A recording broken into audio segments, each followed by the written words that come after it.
वृत्ति प्रभाकर, वृत्ति प्रभाकर ग्रंथ में पेज नंबर 206 और 206 पेज के ऊपर से मतलब पाठ्य पंक्ति छोड़कर तीसरा शीर्षक आया है ना, तीसरा 3 नंबर का हेडिंग, वृत्ति ज्ञान का उपादान, निमित्त कारण और सामान्य लक्षण। तो अभी तक ऊपर नैयायिकों के अनुसार 3 कारणों का विवेचन हुआ, उसमें से असमवायी कारण का खंडन कर दिया और उपादान कारण और निमित्त कारण 2 प्रकार का कारण होता है, इस बात को बताया वेदांत मत में 2 प्रकार कारण है, उपादान कारण, निमित्त कारण। अब वृत्ति ज्ञान का उपादान कारण कौन है, निमित्त कारण क्या है और वृत्ति का सामान्य लक्षण क्या है, इस बात का विचार करना है इस शीर्षक में। देखो भाई, तो अंतकरण की ज्ञान रूप वृत्ति का उपादान कारण अंतकरण है। मिल गया क्या? अंतकरण की जो ज्ञान रूप वृत्ति है, जैसे अंतकरण का परिणाम मतलब वृत्ति, तो अंतकरण का परिणाम सुखाकार है, दुखाकार है, इच्छाकार है, क्रोधाकार है, कामाकार है, सो अंतकरण की परिणाम है। किंतु हमको ज्ञान रूप वृत्ति, ज्ञान रूप परिणाम को लेना है, उसको ये वृत्ति शब्द से लेना है यहाँ पर, ठीक वही कह रहे। अंतकरण की ज्ञान रूप जो वृत्ति है, उस वृत्ति का उपादान कारण कौन है? अंतकरण है। और प्रत्यक्षादि प्रमाण तथा इंद्रियादिक व्यापार निमित्त कारण है। प्रत्यक्ष, अनुमान वगैरह प्रमाण ज्ञान रूप वृत्ति के क्या है? निमित्त कारण। उसी प्रकार इंद्रिय और इंद्रियों का संयोग विषयों के साथ, वो भी क्या है? निमित्त कारण है, ठीक है। तथा इंद्रिय संयोगादिक व्यापार निमित्त कारण है। और ईश्वर के ज्ञान रूप वृत्ति का उपादान कारण माया है। तो जीव के ज्ञान रूप वृत्ति का उपादान कारण निमित्त कारण बता दिया। अब ईश्वर की जो ज्ञान रूप वृत्ति है, उसका उपादान कारण कौन? माया है। और निमित्त कारण कह रहे अदृष्टादिक निमित्त कारण है। किंतु ये जो पंक्ति ना अदृष्टादिक, उसके पहले लिखे जीव के अदृष्टादिक निमित्त कारण है। ईश्वर के लिए कोई अदृष्ट नहीं है, जीव के अदृष्ट के निमित्त से ही ईश्वर को संकल्प आदि होते, ज्ञान रूप वृत्ति होती है, माया की वृत्ति, ठीक है। तो जीव के अदृष्टादिक निमित्त कारण है। तो 2 बात हो गई बराबर। जीव के अंतकरण वृत्ति का उपादान कारण निमित्त कारण बताया, ईश्वर वृत्ति का उपादान कारण और निमित्त कारण बताया।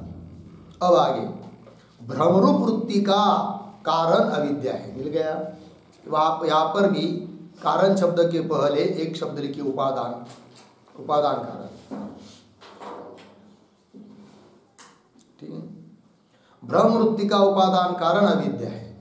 जैसे भ्रम वृत्ति, सर्पाकार वृत्ति, स्वप्न पदार्थाकार वृत्ति, उसका कारण कौन है? अविद्या।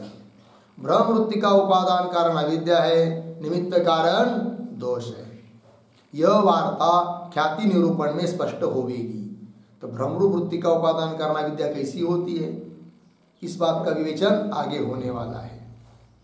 यह वार्ता ख्याति निरूपण में स्पष्ट होगी। इस रीति से वृत्ति के कारण जानने, इस प्रकार वृत्ति के कारण को बता दिया, ठीक है। ये 8 प्रकाशों में पहले 6 प्रकाश और यहाँ तक 7वां प्रकाश क्या बताया? वृत्ति के कारण, बराबर है। और 8वें प्रकाश में वृत्ति का प्रयोजन बताएंगे, बराबर है। कारण हुआ, प्रयोजन हुआ, फिर वृत्ति का स्वरूप क्या है, लक्षण क्या है, भेद क्या है, वो सब विचार इस 7वें प्रकाश में होगा, ठीक है। चलिए आगे। वृत्ति का लक्षण ग्रंथ के आरंभ में क्या है? एकदम पहले पेज पर ग्रंथ के आरंभ में क्या किया था? वृत्ति का लक्षण। वृत्ति का लक्षण ग्रंथ के आरंभ में कहा है क्या? विषय प्रकाश का हेतु अंतकरण और अविद्या का परिणाम वृत्ति कही है। वृत्ति मतलब समझ में आया? विषय का प्रकाशन करने वाला जो अंतकरण किंवा अविद्या का परिणाम उसको कहते हैं क्या? वृत्ति। यह वृत्ति का लक्षण क्या है और कितने ग्रंथन में अज्ञान नाशक परिणाम वृत्ति कहे है। तो ये वृत्ति का लक्षण हो गया भाई। पहले कौन सा? विषय प्रकाश का हेतु जो अंतकरण या अविद्या का परिणाम उसको कहते हैं क्या? वृत्ति। और कुछ ग्रंथकारों ने दूसरा ही लक्षण किया है वृत्ति का। वो क्या है? वो दे रहे कितने ग्रंथन में अज्ञान नाशक परिणाम वृत्ति कहे। अज्ञान को नाश करने वाला जो अंतकरण और अविद्या का परिणाम उसको कहना है क्या? वृत्ति। ऐसा कुछ लोग बोलते हैं किंतु वह उनका लक्षण ठीक नहीं है। कितने ग्रंथन में अज्ञान नाशक परिणाम वृत्ति गए। और बोलेंगे यह लक्षण परोक्ष वृत्ति में जाएगा कि नहीं जाएगा? वृत्ति दो प्रकार की, अपरोक्ष वृत्ति, परोक्ष वृत्ति। अपरोक्ष मतलब प्रत्यक्ष, घट तक वृत्ति गई है कि नहीं? वहां जो अज्ञान था उस अज्ञान का नाश कर दिया किसने? वृत्ति ने। तो अज्ञान नाशक हुआ कि नहीं? अज्ञान का नाश करने वाली हो गई कौन? वृत्ति। किंतु परोक्ष वृत्ति में लक्षण जाएगा कि नहीं? परोक्ष ज्ञान हो गया, स्वर्ग है, स्वर्ग देखा है क्या? अभी शास्त्र से सुनकर कह रहे हैं हम लोग, तो परोक्ष ज्ञान है। तो बोलते वहां भी लक्षण जाएगा क्योंकि वहां भी अज्ञान का नाश वृत्ति के द्वारा होता ही है। वो कैसे दे रहे पंक्ति? परोक्ष ज्ञान से भी असत्वापादक अज्ञान अंश का नाश हो गए। अज्ञान के दो अंश, असत्वापादक, अभानापादक। असत्वापादक, अभानापादक। अभानापादक मतलब क्या? भान नहीं हो रहा है, प्रतीति नहीं आ रही है, इसलिए नहीं, उसको कहते क्या? अभानापादक आवरण। और असत्वापादक मतलब है नहीं, अभाव, अभाव का निश्चय है कि नहीं? स्वर्ग की बात सुनने के पहले स्वर्ग है नहीं, ब्रह्म नहीं है, ऐसा निश्चय, उसको क्या कहेंगे? असत्वापादक आवरण।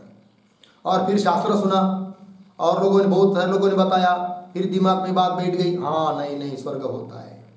तो पहले नहीं होता ये निश्चय था, उसी को कहते हैं असत्वापादक आवरण।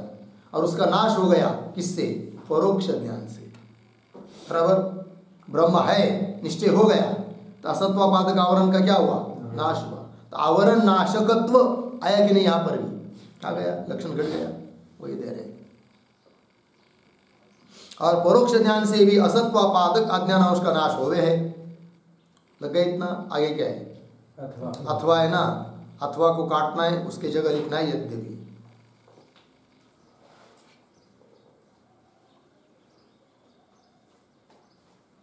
आगे देखिए, यद्यपि विषय चेतनस्थ अज्ञान का नाश तो अपरोक्ष ज्ञान बिना होवे नहीं। ये बात सही है।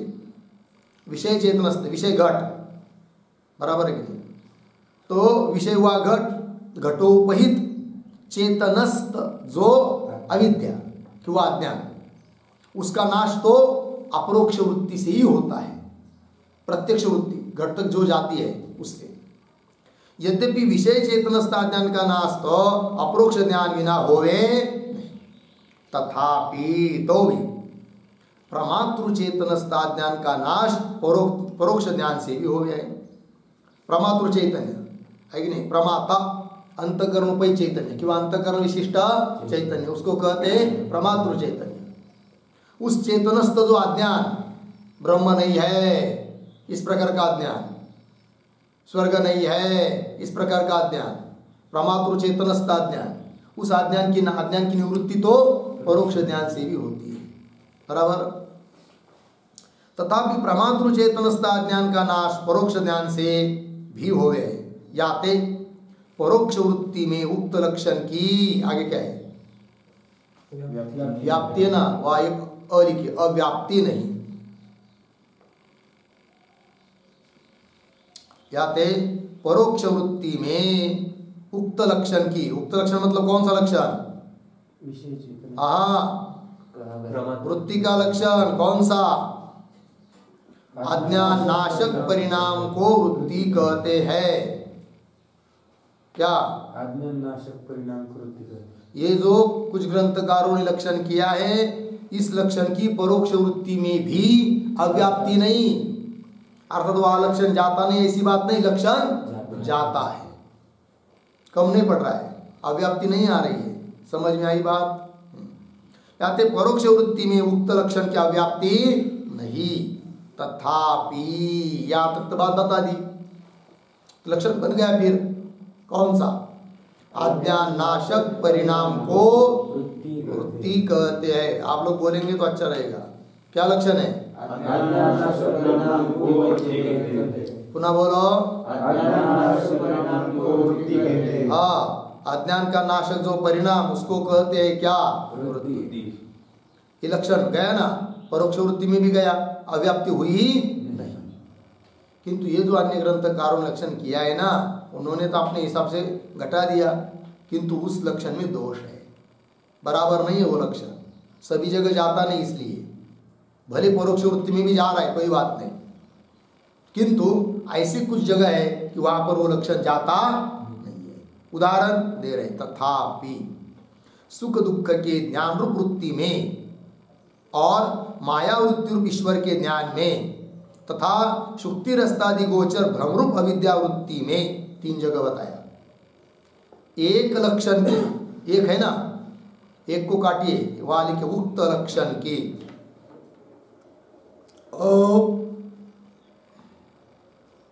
उक्त लक्षण की आगे क्या है? अव्याप्ति है। लग गया तीन जगह भाई। का नंबर 1 सुख दुख के ज्ञान रूप वृत्ति है कि नहीं? सुख दुख हुआ, फिर जाना हम लोगों ने क्या, सुख हो रहा है दुख हो रहा है, तो वो जो ज्ञान रूप वृत्ति है उसमें लक्षण नहीं जाएगा। क्यों? कि सुख दुख यह ज्ञातिक उत्पन्न होते हैं, पहले घट उत्पन्न होता है, बाद में उसका ज्ञान होता है ना, अर्थात घट का अज्ञान है, वृत्ति घट तक जाती है, अज्ञान का नाश करती है। उस प्रकार सुख दुख उत्पन्न होते हैं, उसका अज्ञान है, फिर वृत्ति वहां जाएगी, फिर अज्ञान का नाश करेगी, ऐसी बात नहीं है। जब भी उत्पन्न हुई है कौन? सुख दुख, उसी समय उनका क्या हुआ है? ज्ञान। अतः अज्ञान का नाशकत्व उस वृत्ति में नहीं है कि जो वृत्ति सुख दुख को विषय कर रही है। अतः अज्ञान नाशकत्व लक्षण जाएगा क्या उसमें? नहीं जाएगा। वही दे रहे, तथापि सुख दुख के ज्ञान रूप वृत्ति में और माया वृत्ति रूप ईश्वर के ज्ञान में,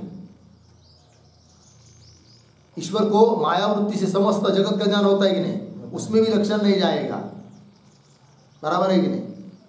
क्योंकि ईश्वर के लिए भी सभी पदार्थ कैसे हमेशा उत्पन्न होते ही ज्ञात है। ऐसे नहीं कि पदार्थ उत्पन्न हो गए बाद में ईश्वर को ज्ञान हुआ, ऐसा नहीं है। माया वृत्ति रूप ईश्वर के ज्ञान में तथा और शुक्ति रजतादि गोचर भ्रमरूप अविद्या वृत्ति में, शुक्ति रजतादि को विषय करने वाली जो अविद्या की वृत्ति, उसमें भी लक्षण नहीं जाएगा, क्योंकि वहां भी उस वृत्ति में क्या अज्ञान नाशकत्व नहीं है। तथा शुक्ति रस्तादि गोचर भ्रमरूप अविद्या वृत्ति में उक्त लक्षण की अव्याप्ति है। काहे ते कैसे? प्रथम सबसे पहले अज्ञान सुखादि को उपजे, पाछे दिन का ज्ञान होवे,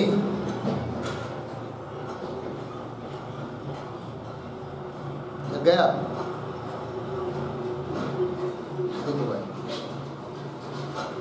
काहे थे? प्रथम अज्ञान सुखादि को उपजे, पाछे दिन का ज्ञान होवे, तो सुखादि ज्ञान ते तिनके अज्ञान का नाश संभव है कि नहीं? पाछे मतलब सबसे पहले सुख दुख उत्पन्न हो जाए अज्ञात, जैसे अज्ञात घट उत्पन्न होता है कि नहीं? जब घट उत्पन्न हुआ कुलाल के घर में, हम लोगों को उसका ज्ञान है क्या? अज्ञात है। जब घट को हमको जानना है तब वहाँ जाना पड़ेगा, वृत्ति वहाँ ले जानी पड़ेगी, तब उस घटोपहित चेतनस्थ अज्ञान का क्या होगा? नाश होगा, तब घट का ज्ञान होगा। तब उस वृत्ति में लक्षण गया अज्ञान नाशकत्व, अज्ञान का नाशक जो परिणाम उसको कहते क्या? वृत्ति, लक्षण जाएगा।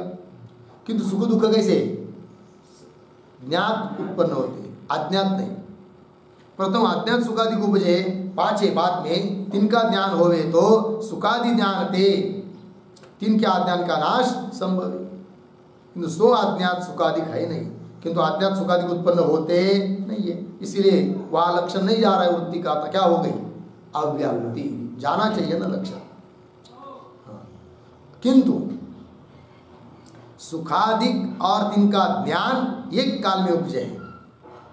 सुख दुखादिक और तिनका ज्ञान दोनों एक काल में उत्पन्न होते हैं, अलग अलग नहीं। किंतु सुखादिक और तिनका ज्ञान एक काल में उपजे है। याते अज्ञात सुखादिकन क्या भाव थे? सुखादिक कैसे? अज्ञात नहीं है, सुखादिक अज्ञात है नहीं, ज्ञात नहीं है। वही कह रहे अज्ञात सुखादिकन के अभाव थे, अभाव नहीं करना। तो सुखादि गोचर वृत्ति में, वृत्ति से अज्ञान का नाश संभव है। सुखादि गोचर में तो सुख दुख को विषय करने वाली जो वृत्ति, उस वृत्ति के द्वारा अज्ञान का नाश नहीं हो रहा है। अतः उस लक्षण, उस वृत्ति में लक्षण जाएगा नहीं जाएगा तो क्या हुई? अव्याप्ति। सुखादि गोचर वृत्ति से अज्ञान का नाश संभव है नहीं। तैसे ईश्वर को असाधारण रूप से सकल पदार्थ का सदा प्रत्यक्ष प्रतीत हो गया है। ईश्वर को असाधारण रूप से मतलब विशेष रूप से, सामान्य रूप से भी ज्ञान है ईश्वर को सभी पदार्थों का, और विशेष रूप से भी ज्ञान है। ईश्वर को असाधारण रूप से सकल पदार्थ सदा हमेशा प्रत्यक्ष प्रतीत हो गए हैं। या ते अज्ञान के अभाव थे, वहां पर भी नहीं है। क्या? अज्ञान नहीं, अज्ञान पदार्थ उत्पन्न हुए ही नहीं, ज्ञात ही उत्पन्न हो। ईश्वर को जब भी पदार्थ उत्पन्न होता है, उत्पन्न होने के पहले भी उसको ज्ञान है, उत्पन्न होते समय में भी ज्ञान है, हमेशा ईश्वर को ज्ञान है सभी पदार्थों का। ठीक। या ते अज्ञात अभाव, हाँ या ते अज्ञान के अभाव थे माया की वृत्ति रूप ज्ञान थे भी, माया की जो वृत्ति रूप ज्ञान है उससे भी अज्ञान का नाश संभव है नहीं। लग गया? और आगे शुक्ति रजदादिक मिथ्या पदार्थन की और तिनके ज्ञान की भी एक काल में उत्पत्ति हो गए। शुक्ति के ऊपर प्रतीत हुआ रजत, रजत और रजत का ज्ञान दोनों एक काल में उत्पन्न होते हैं। ऐसा नहीं कि पहले रजत उत्पन्न हुआ, बाद में वृत्ति वहां गई और वृत्ति को उस रजत का ज्ञान हुआ, ऐसा होता नहीं है। एक ही काल में उत्पन्न होता है। कौन कौन? रजत और रजत का ज्ञान, सर्प और सर्प का ज्ञान। तिनके ज्ञान की भी एक काल में उत्पत्ति होवे। या तो भ्रम वृत्ति से भी अज्ञान का नाश होवे नहीं। लग गया इतना? 3 जगह अव्यक्त दिखाई भाई। सुख दुख को विषय करने वाली वृत्ति में लक्षण नहीं जा रहा है। ईश्वर को जो माया वृत्ति से जगत का ज्ञान होता है, उस वृत्ति में भी, ईश्वर की वृत्ति में भी लक्षण नहीं जा रहा है, और भ्रम वृत्ति में भी लक्षण नहीं जा रहा है। और बता रहे तैसे धारावाहिक वृत्ति होवे तहा भी उक्त लक्षण की द्वितीयादि वृत्ति में अव्याप्ति है। धारावाहिक वृत्ति मतलब सामने समझ लीजिए घट है, पहली बार घट तक वृत्ति गई, ज्ञान हुआ अयम घट, बराबर, किंतु बहुत देर तक घटाकार वृत्ति रही वैसी ही, आधा घंटा 1 घंटा, तो एक प्रथम क्षण का ज्ञान, द्वितीय क्षण का ज्ञान, तृतीय क्षण का ज्ञान, चौथे क्षण का ज्ञान अलग अलग हो रहा है। घटे घटे घटे घटे ये हो रहा है। तो पहले बार जब वृत्ति घट तक गई तब तो उस वृत्ति ने क्या किया? अज्ञान का नाश किया। किंतु एक बार अज्ञान नष्ट हुआ और वही वृत्ति टिकी हुई है। तो द्वितीयाधिक जो वृत्ति है, धारावाहिक वृत्ति में जो द्वितीयाधिक वृत्ति है, उन द्वितीयाधिक वृत्ति में अज्ञान नाशकत्व है क्या? नहीं है। अतः उसमें लक्षण नहीं जाएगा। तो क्या हुई? अव्याप्ति। तैसे धारावाहिक वृत्ति होवे तहा भी उक्त लक्षण की द्वितीयादि वृत्ति में अव्याप्ति है। लग गया? काहे थे? ज्ञान धारा होवे ता प्रथम ज्ञान से अज्ञान का नाश हुई। जब ज्ञान की धारा होती है ता सबसे पहले क्या होता है? ज्ञान से अज्ञान का, प्रथम ज्ञान से अज्ञान का नाश। ज्ञान धारा होवे ता प्रथम ज्ञान से अज्ञान का नाश हुए। द्वितीयादिक ज्ञान को अज्ञान की नाशकता संभव है, किंतु द्वितीयादि ज्ञान मतलब द्वितीयादि वृत्ति, उसमें अज्ञान नाशकत्व है क्या? नहीं है। द्वितीयादि ज्ञान को अज्ञान की नाशकता संभव है नहीं। याते प्रकाशक परिणाम को वृत्ति कहे है। यही लक्षण बराबर है। कौन सा? प्रकाशक परिणाम अंतःकरण का चाहे अविद्या का जो प्रकाशक परिणाम उसको वृत्ति कहते हैं, यही लक्षण ठीक है। अन्य ग्रंथकारों ने जो दूसरा लक्षण किया है क्या, अज्ञान नाशक परिणाम को वृत्ति कहते हैं, वह लक्षण ठीक नहीं, उसमें अव्याप्ति दोष आता है। वही दे रहे देखो भाई, याते प्रकाशक परिणाम को वृत्ति कहे, या का भाव यह है, लग गया ना जी। प्रकाशक परिणाम को क्या कहते हैं,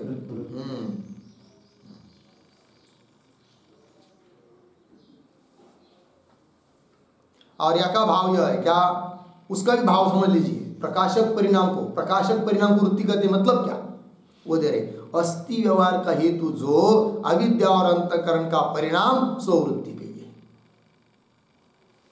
प्रकाशक परिणाम को वृत्ति कहते, इसका मतलब क्या, अस्थि व्यवहार का हेतु, अस्थि मतलब है, घट है, पट है, मठ है, इस प्रकार है कि नहीं। इस व्यवहार के लिए कारण जो अविद्या किंवा अंतःकरण का परिणाम, उसको कहते हैं क्या, अस्थि व्यवहार का हेतु जो अविद्या और अंतःकरण का परिणाम सो वृत्ति कहिए। लग गया। आगे प्रकाशक परिणाम को वृत्ति कहे भी, है कि नहीं।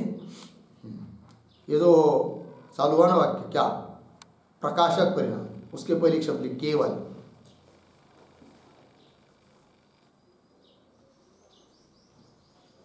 हो गया। केवल प्रकाशक परिणाम को वृत्ति कहे भी, लग लगा, कहे भी अज्ञात पदार्थ गोचर वृत्ति में ही प्रकाशकता है। अज्ञात पदार्थ, जो पदार्थ उत्पन्न हो चुके जिसका ज्ञान नहीं है, वहां तक वृत्ति गई, है कि नहीं, तब तो क्या हुआ, वृत्ति के द्वारा उन पदार्थों का प्रकाशन हो गया। मतलब क्या, पदार्थ का प्रकाशन वृत्ति से होना मतलब क्या, वृत्ति के द्वारा, ध्यान दीजिए। वृत्ति पदार्थ तक गई तो पदार्थ उपहित चेतन के ऊपर जो अज्ञान होता है, उस अज्ञान का नाश करती है कौन, वृत्ति। और अनावृत्त पदार्थ का प्रकाशन करता है साक्षी। फिर प्रकाशन तो साक्षी कर रहा है ना, वृत्ति कैसी कर रही है, तो वृत्ति प्रकाशन करती है, इसका मतलब अज्ञान का नाश करती है, यही उसकी प्रकाशकता है। बराबर है कि नहीं। हाँ, पंक्ति देखिए, केवल प्रकाशक परिणाम को वृत्ति कहे भी, ऐसा लक्षण करेंगे तो भी अज्ञात पदार्थ गोचर वृत्ति में ही प्रकाशता है। अज्ञात पदार्थ क्योंकि वहां तक वृत्ति गई और वृत्ति ने क्या कर दिया, अज्ञान का नाश कर दिया। इस प्रकार की प्रकाशकता है वृत्ति में, किंतु कौन सी वृत्ति में, अज्ञात पदार्थ गोचर वृत्ति में। जब पदार्थ ज्ञात हो गया, है कि नहीं, दूसरी वृत्ति तीसरी वृत्ति, तो उस समय वृत्ति में प्रकाशकता है क्या, वृत्ति है, लक्षण तो नहीं जाएगा फिर।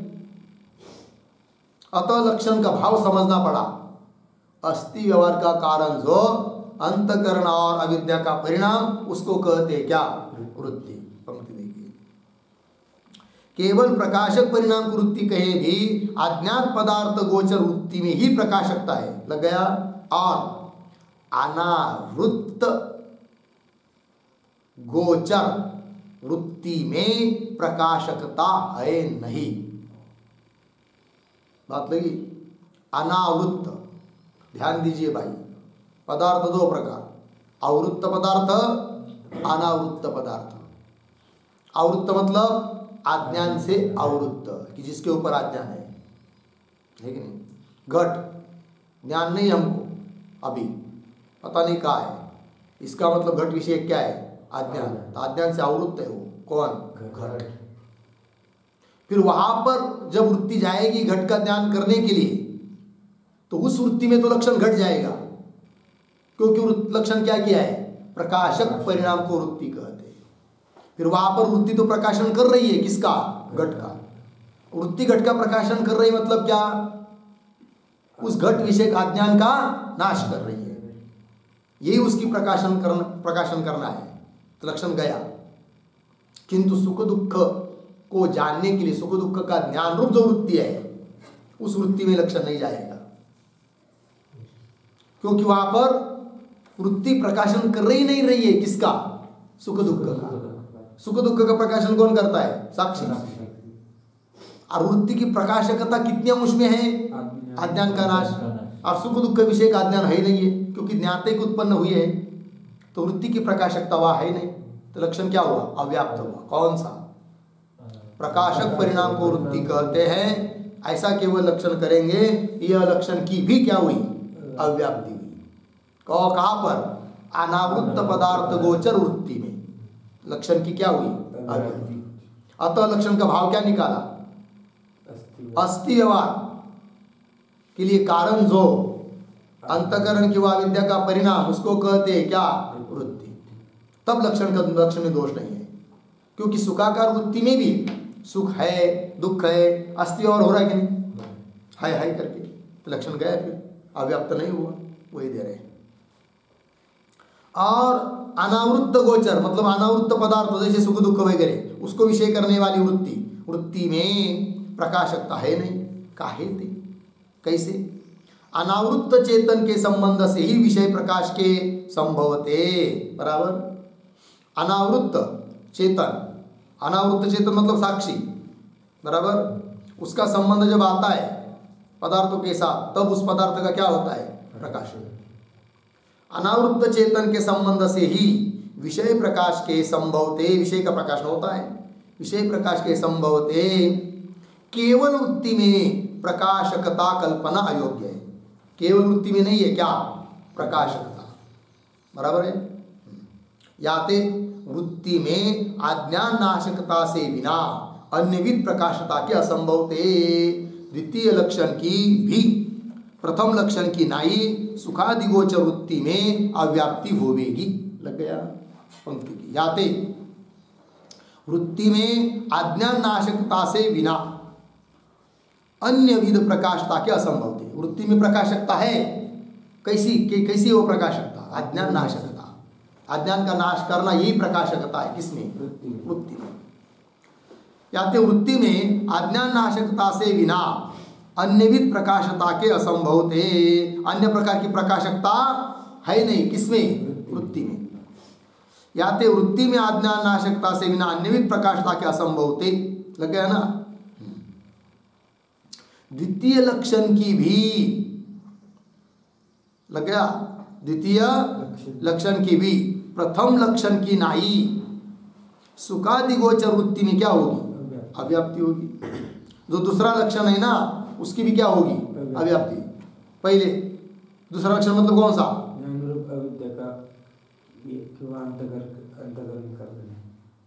प्रकाशक परिणाम को वृत्ति कहते हैं ना, है कि नहीं? प्रकाशक परिणाम को, इसकी भी क्या होगी? अव्याप्ति। किसकी तरह? अज्ञान नाशक परिणाम को वृत्ति कहते हैं। इस लक्षण की जैसी अव्याप्ति होती है, उस प्रकार प्रकाशक परिणाम को वृत्ति कहते हैं। इस लक्षण की भी क्या होगी? अव्याप्ति होगी। असंभवते द्वितीय लक्षण की भी प्रथम लक्षण की नाई सुखादिगोचर वृत्ति में क्या होगी? अव्याप्ति होगी। याते, इसलिए प्रकाशक परिणाम को वृत्ति कहते। इसका भाव क्या निकाला? अस्थि व्यवहार का कारण जो अंतःकरण और अविद्या का परिणाम, उसको कहते क्या? वृत्ति। तब अव्याप्ति नहीं। याते अस्थि व्यवहार का हेतु अविद्या, अंतःकरण का परिणाम वृत्ति कही है। लग गया? परोक्ष वृत्ति में भी अस्थि व्यवहार की हेतुता स्पष्ट है। परोक्ष वृत्ति स्वर्ग विषयक वृत्ति हो गई है, स्वर्ग है, ब्रह्म है, अस्थि व्यवहार है ना वहां पर भी, अतः अव्याप्ति नहीं। परोक्ष वृत्ति में भी अस्थि व्यवहार की हेतुता स्पष्ट है। लग गया? और घटादि गोचर अंतःकरण की वृत्ति को घटादि ज्ञान कहे है। घटादि गोचर मतलब घटादि को विषय करने वाली जो अंतःकरण की वृत्ति, उस अंतःकरण वृत्ति को क्या कहते? घटादि ज्ञान। ये घट ज्ञान, पट ज्ञान मतलब क्या? घटाकार अंतःकरण की वृत्ति, पटाकार अंतःकरण की वृत्ति। यद्यपि अद्वैत सिद्धांत में, वेदांत मत में वृत्त्यावचिन्न चेतन को ज्ञान कहे है। अभी ऊपर क्या कह दिया? है कि नहीं? ज्ञान किसको कह दिया? घटादि गोचर अंतकरण की वृत्ति को। हाँ, घटादि गोचर अंतकरण की वृत्ति को घटादि ज्ञान कहे। अभी गया ना पीछे का वाक्य। घटादि गोचर मतलब घटादि को विषय करने वाला, करने वाली कौन? अंतकरण की वृत्ति, उसको क्या कहते हैं? ज्ञान। बोलेंगे वृत्ति को ज्ञान कैसा कह दिया आपने? वेदांत मत में तो ज्ञान शब्द से किसको लेते हैं? चेतन को, चैतन्य को। वही कह रहे यद्यपि शंका। अद्वैत सिद्धांत में वृत्त्यावच्छिन्न चेतन को ज्ञान कहे है, बराबर। अबाधित वृत्त्यावच्छिन्न चेतन को प्रमा ज्ञान कहे, जो वृत्ति बाधित नहीं होती है। ऐसे अबाधित वृत्त्यावच्छिन्न चेतन को क्या कहते हैं? प्रमा ज्ञान कहिए। और बाधित जो रज्जु सर्पाधिक वृत्ति, बराबर, बाधित जो रज्जु सर्पाधिक तद्गोचर, सर्पाधिक गोचर, सर्पाधिक को विषय करने वाली कौन? वृत्ति। उस वृत्त्यावच्छिन्न चेतन को अप्रमा ज्ञान कहे है, चेतन को। तथापि, यद्यपि ज्ञान शब्द का प्रयोग चेतन में है, तो भी चेतन में ज्ञान शब्द का प्रयोग तथा प्रमा शब्द का और अप्रमा शब्द का प्रयोग वृत्ति संबंध के हो गए। चेतन में ज्ञान शब्द का प्रयोग हो, चाहे प्रमा शब्द का प्रयोग हो, चाहे अप्रमा शब्द का प्रयोग हो, वो क्यों हो रहा है? वृत्ति के कारण। वृत्ति अबाधित है, तदुपय चेतन को प्रमा ज्ञान कहते हैं। वृत्ति बाधित है, तदुपय चेतन को क्या कहते हैं? अप्रमा ज्ञान कहते हैं। तो किंतु चेतन में ज्ञान प्रमा अप्रमा व्यवहार होने के लिए कारण कौन है? वृत्ति। इसलिए वृत्ति को भी कह दिया क्या? ज्ञान। वही कह रहे। अप्रमा शब्द का प्रयोग वृत्ति संबंध होवे, याते वृत्ति को भी बहुत स्थान में ज्ञान कहे। लग गया?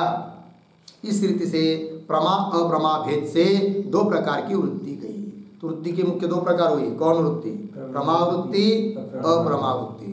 प्रमाण से उत्पन्न होने वाली वृत्ति प्रमावृत्ति, ठीक है ना। और जो वृत्ति प्रमाण से नहीं उत्पन्न होती है उसको कहते हैं क्या? अप्रमावृत्ति। चलिए अब आगे, प्रत्यक्ष के लक्षण सहित प्रमा अप्रमारूप वृत्ति ज्ञान का भेद, 4 नंबर का शीर्षक। अब प्रत्यक्ष का लक्षण भी करना है, उसके साथ साथ प्रमावृत्ति ज्ञान अप्रमावृत्ति ज्ञान, इनका क्या करना है? भेद।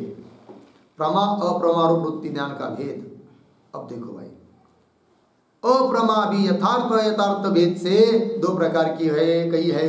लग गया? मुख्य वृत्ति दो प्रकार, प्रमा अप्रमा। अप्रमा के पुनः दो भेद, कौन कौन? यथार्थ अयथार्थ। अप्रमा भी यथार्थ अयथार्थ भेद से दो प्रकार की कही। लग गया? ईश्वर का ज्ञान, सुखादि गोचर ज्ञान यथार्थ अप्रमा है। अप्रमा के दो भेद बताए ना, यथार्थ अप्रमा, अयथार्थ अप्रमा। क्या क्या? यथार्थ अप्रमा। उदाहरण, ईश्वर का ज्ञान 1, सुखादि गोचर ज्ञान 2। कैसे? यथार्थ। हम लोगों को सुख दुख का ज्ञान हो रहा है, वो यथार्थ है। क्यों? बाद नहीं होता है, व्यवहार काल में बाद है उसका, यथार्थ है, इसलिए यथार्थ है। और अप्रमा क्यों है? प्रमाण से उत्पन्न नहीं हुआ है, इसलिए अप्रमा। यथार्थ अप्रमा। उसी प्रकार ईश्वर का ज्ञान, ईश्वर को जो माया वृत्ति से जगत का ज्ञान हो रहा है, वह भी कैसा है? यथार्थ है। क्यों? उसका बात नहीं होता है। और अप्रमा है, क्यों? प्रमाण से उत्पन्न नहीं है। ईश्वर का ज्ञान, सुखादि गोचर ज्ञान यथार्थ अप्रमा है। लग गया? आगे, शुक्ति रस्तादि भ्रम अयथार्थ अप्रमा है। अयथार्थ क्यों? उसका व्यवहार में बाद होता है। किसका? शुक्ति ज्ञान का, रजत ज्ञान का। मतलब शुक्ति के आकार हुई वृत्ति भ्रम वृत्ति, रजताकार हुई भ्रम वृत्ति, उसका व्यवहार काल में क्या होता है? बाद होता है, इसलिए अयथार्थ। और प्रमाण से उत्पन्न नहीं होती, इसलिए अप्रमा। अयथार्थ अप्रमा। शुक्ति रसदादि भ्रम अयथार्थ अप्रमा है। ठीक है? जो प्रमाणजन्य यथार्थ ज्ञान होवे सो प्रमा होवे। प्रमाण से उत्पन्न यथार्थ ज्ञान को क्या कहते हैं? प्रमा। सो सो प्रमा होवे है।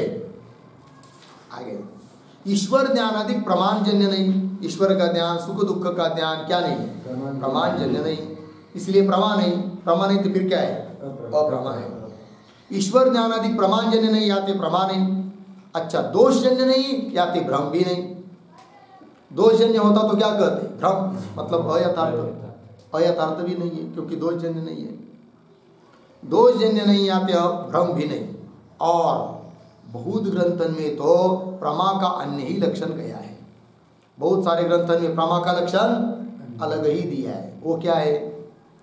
और बहुत ग्रंथन में तो प्रमा का अन्य ही लक्षण गया है। ताकि अनुसार तो ईश्वर ज्ञानादिक भी यथार्थ ज्ञान प्रमा है, क्योंकि उन्होंने प्रमा का लक्षण प्रमाण से जन्य ज्ञान को प्रमा ऐसा नहीं किया, अलग ही किया है। फिर उसके हिसाब से ईश्वर का ज्ञान भी प्रमा है, सुख दुख का ज्ञान भी प्रमा है। ताकि अनुसार तो ईश्वर ज्ञानादिक भी यथार्थ ज्ञान प्रमा है, परंतु यथार्थ अयथार्थ भेद से स्मृति दो प्रकार की। ठीक है ना? तो क्या लक्षण है और वो प्रमा कैसा हो जाता है, वो सब आगे आएगा, है कि नहीं? अब उसके बीच में थोड़ा सा रह गया स्मृति के बारे में, वो बता दे रहे चलते चलते। परंतु यथार्थ अयथार्थ भेद से स्मृति कितनी प्रकार की है? दो प्रकार की है। सो दोनों प्रकार की प्रमाण ही। स्मृति को प्रमाण नहीं कहा है किसी ने, बराबर, क्योंकि प्रमाण से उत्पन्न नहीं है। सो दोनों प्रकार की प्रमाण नहीं है। तिनके मत में प्रमा का यह लक्षण है। अब आ गया ना पुनः बात, अभी ऊपर कहा था कि नहीं? कुछ लोगों ने प्रमा का अन्य लक्षण किया है। वो क्या किया है लक्षण, वो दे रहे हैं। तिनके मत में प्रमा का यह लक्षण है क्या? अबाधित अर्थ को विषय करने वाला जो स्मृति से भिन्न ज्ञान सो प्रमा गई, ये लक्षण कर दिया प्रमा का कुछ ग्रंथकारों ने, कि जिसके बल पर ईश्वर ज्ञान भी क्या हो जाता है? प्रमा। और सुख दुख का ज्ञान भी क्या हो जाता है? प्रमा। क्या लक्षण है देखो? अबाधित अर्थ को विषय करने वाला, पहली बात है कि नहीं? और जो स्मृति से भिन्न, ऐसा कौन? ज्ञान। ज्ञान शब्दों को पकड़िए, कैसा ज्ञान? अबाधित अर्थ को विषय करने वाला जो ज्ञान, सुख दुख का ज्ञान बाधित अर्थ को विषय करता है कि अबाधित अर्थ को विषय करता है? अबाधित अर्थ को विषय कर रहा है और स्मृति से भिन्न है, अतः प्रमा है। ईश्वर का ज्ञान बाधित अर्थ को विषय करता है या अबाधित अर्थ को विषय करता है? अबाधित अर्थ को विषय करता है और स्मृति से भिन्न है, अतः प्रमा है। क्योंकि ऐसा उन्होंने प्रमा का लक्षण किया है। अबाधित अर्थ को विषय करने वाला जो स्मृति से भिन्न ज्ञान सो प्रमा कहिए। लग गया? शुक्ति रस्तादि ज्ञान स्मृति से भिन्न है, बराबर, मतलब ये लक्षण शुक्ति रजत रजत ज्ञान पर नहीं जाएगा, क्योंकि शुक्ति के ऊपर जो रजत का ज्ञान हुआ वह यद्यपि स्मृति से भिन्न है, किंतु बाधित अर्थ को विषय करता है। हमको क्या चाहिए? अबाधित अर्थ को विषय करने वाला। शुक्ति रस्तादि ज्ञान स्मृति से भिन्न है, अबाधित अर्थ को विषय करे नहीं, किंतु बाधित अर्थ को विषय करे। किस अर्थ को विषय कर रहे हैं? बाधित अर्थ को विषय कर रहे हैं। याति प्रमा लग गया जी। आगे अबाधित अर्थ को विषय करने वाला स्मृति ज्ञान भी है। स्मृति ज्ञान भी कैसा है? अबाधित अर्थ को विषय कर रहा है, तो भी स्मृति ज्ञान को प्रमा नहीं कह सकते। क्यों? अबाधित अर्थ को विषय कर रहा है ना, किंतु लक्षण में क्या पद डाला है? स्मृति से भिन्न। स्मृति नहीं लेनी हमको, स्मृति से भिन्न, अतः लक्षण नहीं जाएगा। अबाधित अर्थ को विषय करने वाला स्मृति ज्ञान भी है, और स्मृति ज्ञान में प्रमा व्यवहार है नहीं, याते इसलिए स्मृति भिन्न ऐसा पद दिया है। स्मृति भिन्न जो अबाधित अर्थ गोचर ज्ञान सो प्रमा गई है, ये लक्षण किया है। स्मृति को छोड़कर अबाधित अर्थ को विषय करने वाला जो ज्ञान, उसको कहते हैं क्या? याते स्मृति भिन्न जो अबाधित अर्थ गोचर ज्ञान सो प्रमा गई है। लगे इतना? यद्यपि अन्य यथार्थ ज्ञान की नाई यथार्थ स्मृति भी संवादी प्रवृत्ति की जनक होने ते स्मृति साधारण ही प्रमा का लक्षण चाहिए, है ना? क्या कह रहे हो भाई? यद्यपि ये बात सही है, अन्य यथार्थ ज्ञान की नहीं, जैसे घट ज्ञान पट ज्ञान पट ज्ञान यथार्थ ज्ञान है कि नहीं, तो वो अन्य यथार्थ ज्ञान की नहीं। यथार्थ स्मृति भी कैसी है, संवादी प्रवृत्ति की जनक है। प्रवृत्ति के दो भेद, संवादी प्रवृत्ति, विसंवादी प्रवृत्ति। हाँ जी, संवादी प्रवृत्ति किसको कहते हैं, सफल प्रवृत्ति को क्या कहते हैं, संवादी। हाँ, और निष्फल प्रवृत्ति को क्या कहते हैं, विसंवादी। जैसे अन्य यथार्थ ज्ञान, घट ज्ञान पट ज्ञान वगैरह संवादी प्रवृत्ति का जनक है, उस प्रकार यथार्थ स्मृति भी कैसी है, संवादी प्रवृत्ति की जनक है। यथार्थ स्मृति है कि नहीं, किसी को 10 रुपए दे दिया, कल याद आ गई, चलो वही ले आते, उन्होंने कहा था कल दूंगा करके, स्मृति हो गई, गया लेने के लिए दे दिया उसने, तो स्मृति के कारण प्रवृत्ति हुई न जाने की, और वो प्रवृत्ति कैसी है, संवादी। पंक्ति की, यद्यपि अन्य यथार्थ ज्ञान की नहीं, यथार्थ स्मृति भी संवादी प्रवृत्ति की जनक होने ते लग गया। स्मृति साधारण ही, मतलब स्मृति को लेकर ही, स्मृति का भी अंतर्भाव हो जाए इस प्रकार का ही प्रमा का लक्षण चाहिए। तथा संवादी प्रवृत्ति का उपयोगी प्रमात्व स्मृति में भी है, ये बात सही है। संवादी प्रवृत्ति के लिए जिस प्रकार का प्रमात्व चाहिए वैसा प्रमात्व है किसमें, स्मृति में, तो भी स्मृति को किसी ने प्रमा कहा नहीं है। अतः लक्षण में हमने स्मृति भिन्न ये पद दिया। तथापि संवादी प्रवृत्ति का उपयोगी प्रमात्व स्मृति में भी है, हो गया ना, है। सो प्रवृत्ति का उपयोगी प्रमात्व तो अबाधित अर्थ गोचरत्व रूप है कि नहीं, और उस प्रवृत्ति का उपयोगी जो प्रमात्व है वो कैसा है, अबाधित अर्थ को विषय करने वाला है, अबाधित अर्थ गोचरत्व रूप है, लगा इतना। परंतु प्रमा व्यवहार का उपयोगी प्रमात्व स्मृति में नहीं, परंतु शब्द लिखना है, प्रमा व्यवहार किसके पहले, परंतु प्रमा व्यवहार का उपयोगी प्रमात्व, बराबर है कि नहीं, संवादी प्रवृत्ति का उपयोगी प्रमात्व स्मृति में यद्यपि है, किंतु प्रमा व्यवहार होने के लिए जैसा प्रमात्व हमको चाहिए वैसा स्मृति में नहीं है, वही कह रहे हैं। परंतु प्रमा व्यवहार के उपयोगी प्रमात्व स्मृति में नहीं है। काहे थे, कैसे भाई, लौकिक शास्त्रीय भेद से व्यवहार के दो भेद है, लौकिक व्यवहार, शास्त्रीय व्यवहार। शास्त्र से बाह्य जो लोक शब्द प्रयोग करे सो लौकिक व्यवहार कहिए, व्यवहार मतलब शब्द प्रयोग, तो शास्त्रों को छोड़कर जो लोग व्यवहार में प्रयोग करते वो सब क्या हुआ, लौकिक। शास्त्र से बाह्य जो लोक शब्द प्रयोग करे सो लौकिक व्यवहार कहिए, लग गया। और शास्त्र की परिभाषा से जो शब्द प्रयोग सो शास्त्रीय व्यवहार कहिए, शास्त्र की परिभाषा को लेकर, शास्त्र की मर्यादा को लेकर जो व्यवहार होता है, शब्द प्रयोग होता है, उसको क्या कहेंगे, शास्त्रीय। शास्त्रीय परिभाषा से जो शब्द प्रयोग सो शास्त्रीय व्यवहार कहिए, लग गया। शास्त्र से बाह्य तो कोई प्रमा व्यवहार करे नहीं, लोग में नहीं चलता है, लोगों को पता भी नहीं है प्रमा क्या, अप्रमा क्या, कुछ भी पता नहीं है, बराबर है। अतः प्रमा अप्रमा यह सब व्यवहार कैसा है, शास्त्रीय है, लौकिक नहीं। शास्त्र से बाह्य तो कोई प्रमा व्यवहार करे नहीं, और कोई पंडित तथा शब्द प्रयोग करे व्यवहार में, अरे भाई जानो ये प्रमा ज्ञान है, लोगों को पता नहीं है लेकिन प्रयोग कर दिया व्यवहार में, है कि नहीं, तो वो भी शास्त्र के संस्कार के कारण कर रहा है, ऐसा नहीं। और कोई पंडित तथा शब्द प्रयोग करे है तो शास्त्र की परिभाषा के संस्कार दे करे है, लग गया। याते केवल शास्त्रीय प्रमा व्यवहार है, प्रमा व्यवहार कैसा है, केवल शास्त्रीय। और प्राचीन ग्रंथकारों ने स्मृति से भिन्न यथार्थ ज्ञान में ही प्रमा व्यवहार किया है। प्राचीन जितने भी बड़े बड़े विद्वान हुए सभी लोगों ने, किसी ने भी स्मृति को प्रमा माना नहीं है, स्मृति से भिन्न ज्ञान में ही प्रमा व्यवहार किया है, ठीक। प्राचीन ग्रंथकारों ने स्मृति से भिन्न यथार्थ ज्ञान में ही प्रमा व्यवहार किया है, लग गया। याते इसलिए स्मृति से व्यावृत्त ही प्रमा का लक्षण कहा चाहिए, इसलिए प्रमा का लक्षण करते समय ऐसा ही लक्षण करना पड़ता है जो प्रमा से, स्मृति से व्यावृत्त हो, स्मृति से अलग हो, जिसमें स्मृति न आ पावे। याते स्मृति से व्यावृत्त प्रमा का लक्षण क्या चाहिए, लग गया। आगे यथार्थ अनुभव प्रमा, यह प्रमा का लक्षण प्राचीन आचार्यों ने लिखा है। प्राचीन आचार्यों ने प्रमा का लक्षण क्या किया है, यथार्थ अनुभव को क्या कहते हैं, यथार्थ अनुभव प्रमा, यह प्रमा का लक्षण प्राचीन आचार्यों ने लिखा है, लग गया। स्मृति भिन्न ज्ञान को अनुभव कहे, और अनुभव किसको कहते हैं, स्मृति भिन्न ज्ञान को अनुभव कहते हैं, अर्थात स्मृति अनुभव नहीं है, और यथार्थ अनुभव को प्रमा कहते हैं, अर्थात स्मृति में प्रमा का लक्षण जाता नहीं, जाने की जरूरत भी नहीं है।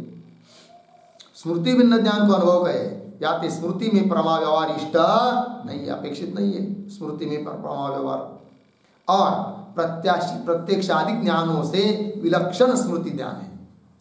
प्रत्यक्ष ज्ञानों से कैसा है, विलक्षण है, भिन्न लक्षण वाला है, कौन, स्मृति ज्ञान। प्रत्यक्ष ज्ञान अलग है, स्मृति ज्ञान अलग है। प्रत्यक्ष ज्ञान का विषय सामने रहता है, वर्तमान काल में रहता है, और स्मृति का विषय वर्तमान काल में हो कोई जरूरत नहीं है, सामने हो उसकी भी कोई जरूरत नहीं है। भूतकालीन भविष्यकालीन पदार्थ की भी क्या होती है, याते स्मृति में प्रमा और इष्ट नहीं है, और प्रत्यक्ष आदि ज्ञानों से विलक्षण स्मृति ज्ञान है। प्रत्यक्ष आदि सकल ज्ञानों में अनुभवत्व है, स्मृति में नहीं है, क्योंकि स्मृति भिन्न ज्ञान को अनुभव का है। याते अनुभवत्व के सत्वा सत्वते प्रत्यक्षादिक प्रमा और स्मृति परस्पर विजाती है कि नहीं।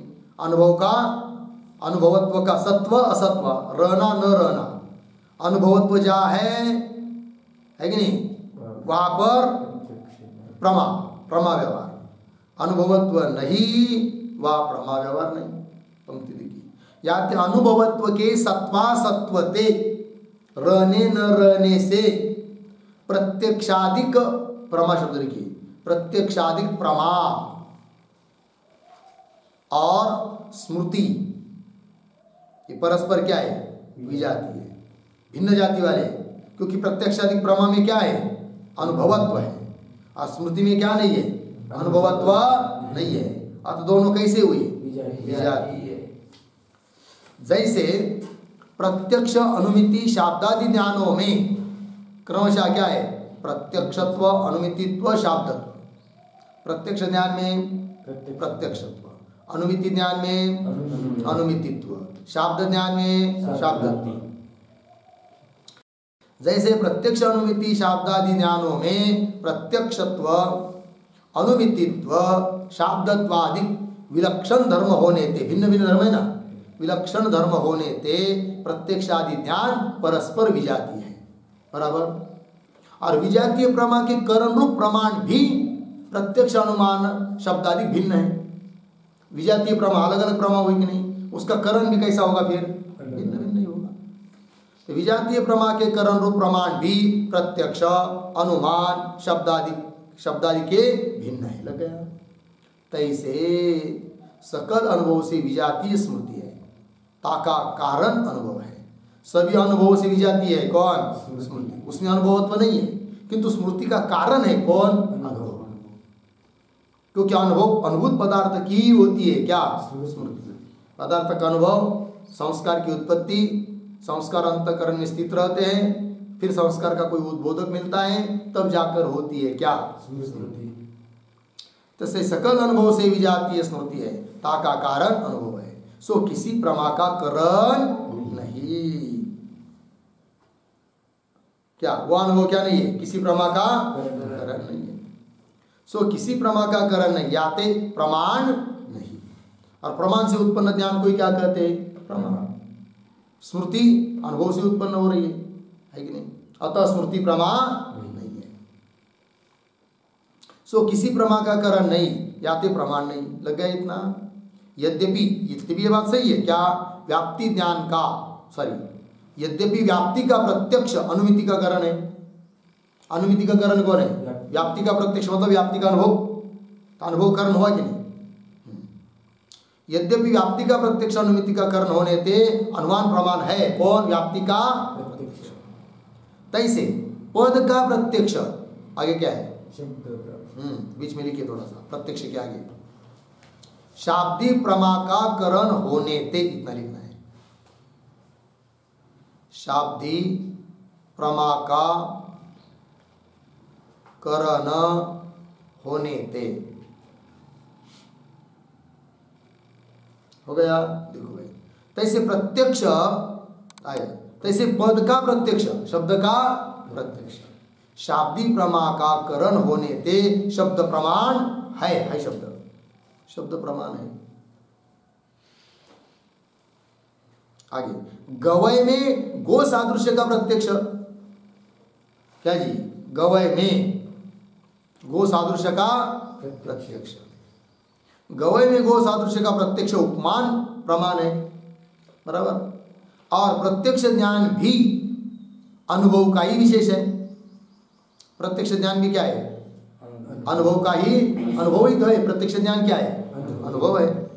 या ते अनुभव प्रमाण नहीं, यह कथन असंगत है। शंका हुई। अभी ऊपर क्या कहा था? स्मृति का कारण कौन है? अनुभव। वो किसी प्रमाण में नहीं आता है कि नहीं? अतः उस अनुभव से उत्पन्न होने वाली स्मृति प्रमाण नहीं है। किंतु स्मृति का कारण जो अनुभव, उसको प्रमाण नहीं बोल रहे आप। क्यों? अनुभव प्रमाण होता नहीं है क्या? सब जगह तो अनुभव तो प्रमाण है। जैसे प्रत्यक्ष ज्ञान का कारण इंद्रिय है, वो छोड़िए।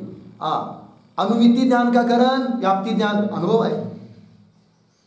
शाब्दी प्रमा का कारण पद ज्ञान अनुभव है, बराबर है कि नहीं? उपमिति ज्ञान का कारण गवय में गो सादृश्यता का ज्ञान अनुभव है। तो अनुभव प्रमाण नहीं होता है, या आपने कैसा कह दिया? ये शंका हुई। समझ में आया? पंक्ति देखिए, या तो अनुभव प्रमाण नहीं, यह कथन असंगत है। तथापि, मिल गया ना? तथापि व्याप्ति ज्ञानत्व रूप ते व्याप्ति ज्ञान अनुमिति का हेतु है। ये महत्व की बात है। व्याप्ति ज्ञान अनुमिति का कारण है, किंतु अनुभवत्वेन रूपेण नहीं। अनुभवत्वावच्छिन्न अनुभव किसी का क्या नहीं है? प्रमाण नहीं है। अनुभव, व्याप्ति ज्ञान प्रमाण है, व्याप्ति ज्ञान अनुभव है, वो प्रमाण भी है, किंतु व्याप्ति ज्ञानत्वेन रूपेण, व्याप्ति ज्ञानत्वावच्छिन्न व्याप्ति ज्ञान वो प्रमाण है। लग गया? न कि अनुभवत्वावच्छिन्न व्याप्ति ज्ञान। पंक्ति देखिए, तथापि व्याप्ति ज्ञानत्व रूपते व्याप्ति ज्ञान अनुमिति का हेतु है, अनुभवत्व रूपते व्याप्ति ज्ञान अनुमिति का हेतु नहीं। लग गया जी? तात्पर्य क्या? अनुभवत्वावच्छिन्न व्याप्ति ज्ञान अनुमिति के लिए प्रमाण नहीं है, व्याप्तित्वावच्छिन्न व्याप्ति ज्ञान अनुमिति के लिए प्रमाण है, बराबर।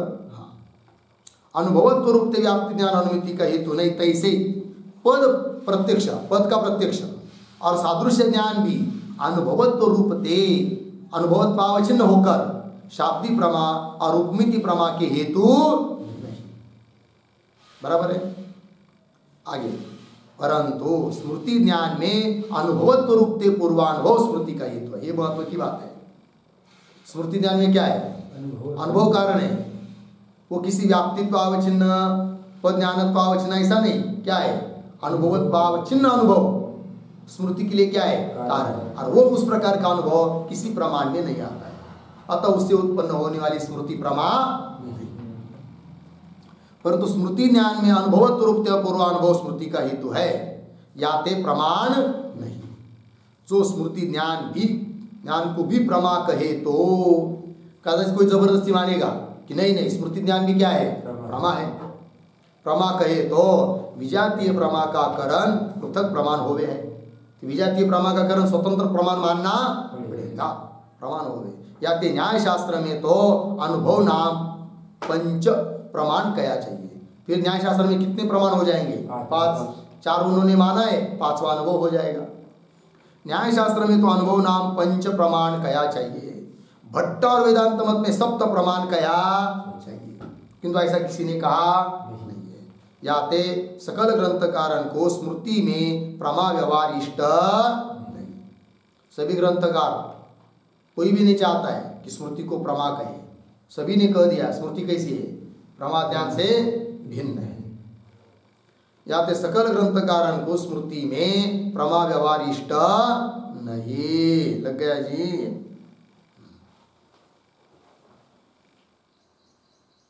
हो गया क्या?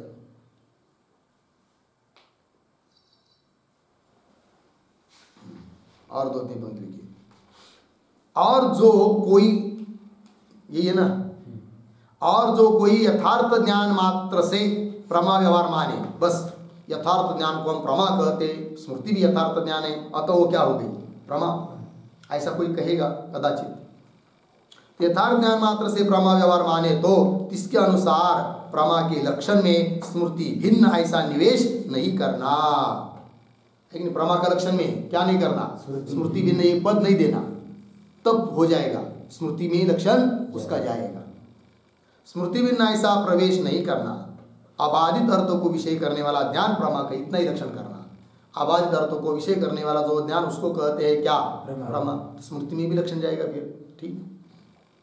भ्रम अनुभवजन्य अयथार्थ स्मृति तो तो बाधित अर्थों को विषय करे है, बराबर। भ्रमरूप अनुभव से उत्पन्न होने वाली जो अयथार्थ स्मृति वो कैसी है? बाधित अर्थों को विषय कर रही है। याते तामे अतिव्याप्ति नहीं। और यथार्थ अनुभवजन्य स्मृति में लक्षण जावे, और वो मानता भी है, उसमें व्यवहार करना। और यथार्थ अनुभवजन्य स्मृति में लक्षण जावे ता प्रमा व्यवहार इष्ट है। लग गया? याते अतिव्याप्ति नहीं। अलक्ष्य में लक्षण का गमन होवे तो अतिव्याप्ति होवे। अतिव्याप्ति किसको कहते हैं? अलक्ष्य में लक्षण जाएगा, जो हमारा लक्ष्य नहीं है उसमें लक्षण जाएगा, तब होती है क्या? अतिव्याप्ति। या अतिव्याप्ति नहीं। फिर अलक्ष्य में लक्षण का गमन होवे तो अतिव्याप्ति होवे। यथार्थ स्मृति भी क्या है? लक्षण। किसी ग्रंथकार के अनुसार याते अतिव्याप्ति हो गया। या मत के अनुसार यथार्थ अयथार्थ भेद से वृत्ति 2 प्रकार की है। वृत्ति के कितने प्रकार? 2। यथार्थ अयथार्थ। यथार्थ को ही प्रमा कहे है, लग गया, और अयथार्थ को अप्रमा कहे। या मत में प्रमा के फिर सप्त भेद है। जो लोग स्मृति को भी प्रमा मानते हैं उनके मत में प्रमा के कितने भेद हो जाएंगे? 7। ठीक है।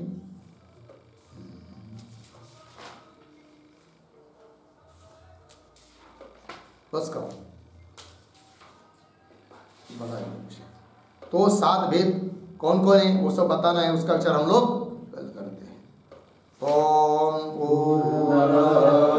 पूर्णमिदं पूर्णात् पूर्णमुदच्यते पूर्णस्य